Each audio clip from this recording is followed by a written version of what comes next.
Dr. Maher joined our system in July, and it's been my pleasure to work with him.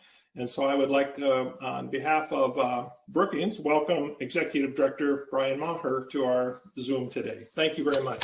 The impact of COVID is big, and you touched on that a little bit, but I wonder if you could go a little more in depth on, as a state and specific to South Dakota State University, kind of the small picture, big picture, what's happening and what are we seeing? Yeah, you bet. Let me ramble a little bit and see if I hit the mark. Just as you were speaking there, I'm thinking of a couple of things of importance. I mentioned earlier how our enrollment dipped year over year, and we don't know what the reasons were for that. It dipped, I think it was 2.86%, and I might be off by a couple of hundredths of a percentage point there, but not by very much. We were worried that the reduction might be far greater than that 2.86%. So from an enrollment perspective, we were well positioned to handle that dip in enrollment. What will be interesting to see over time is what that means from a enrollment standpoint and tuition and fees standpoint is one thing.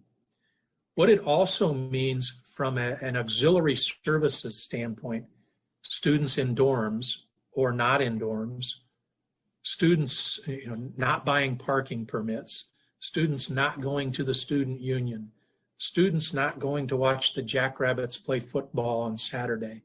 All of those other things, those revenue sources, I don't know that we know the total impact of that yet. And that gives me pause before I say, I was just a 2.86 dip in enrollment, we're going to be okay. I think we're going to be in a position to where we can handle it, but we really need to see what do all of those other auxiliary services mean for us financially. So we've got some sorting out to do yet. We know the news isn't going to be great. So the question is just, how bad is it? Is it a little bit, is it 2.86% bad? Or is it a lot worse than that? So we've got some work to do there yet. Also, when I think about that, my question is, was that a blip on the radar? Is this a one year issue, and we'll go back to how it's customarily been on our campuses next fall? Or is this a bit of a new reality for us? So that's something that we've got our crystal ball out, and we're trying to develop some sort of sense of prophecy for what that looks like in the future as well. And then another area that I would say in terms of COVID is, what does it mean for our buildings? I don't know that anywhere was more pronounced than South Dakota State when it comes to really developing a COVID capacity in our classrooms.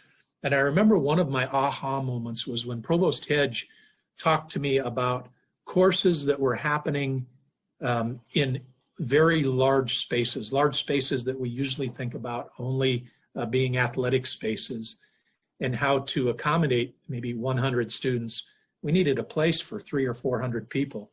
Or if we had a place for 100 students, we could only accommodate maybe 25 or 30 students. So there were great changes in how we utilized the infrastructure that we already have. What impact will that have going forward? I think there are still a lot of unknowns, but what we learned the first semester was monumental and has really informed how we're educating second semester here.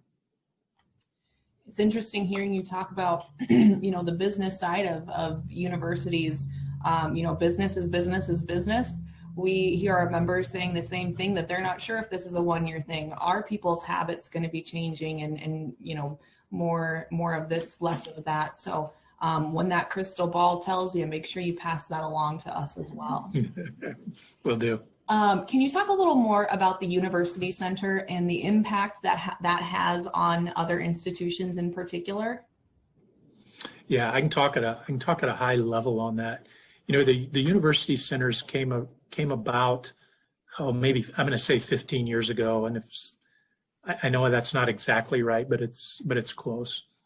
And if I think back, am I close on that? If I think back about 15 years, and some of this is with my K-12 hat on, community colleges were part of the norm around the nation. Maybe not so much in South Dakota because of our emphasis on technical colleges and what they do to serve our population and our workforce. But it was really South Dakota's first foray, or one of the first forays into what do community colleges mean and how can they help the educational attainment of our citizenry. It was also about that time that courses really switched to online courses, and the advent of online courses was well before 15 years ago, but they really weren't accepted. And about 15 years ago, they became more and more and more accepted. So our new community colleges were not only competing with the way it's always been in South Dakota, going to technical colleges or to higher ed, to our university system, but now they had to compete with this new external force of online courses. So that combination of things, and now I combine with that COVID of last year, it's really changed what we do or how we're approaching our community colleges in the system. And I would tell you that is an incredibly fluid situation.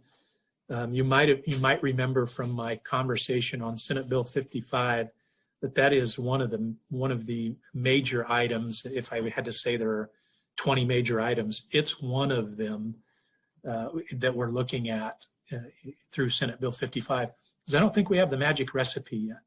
Now, I think the question you specifically asked me is what impact does it have on the existing universities?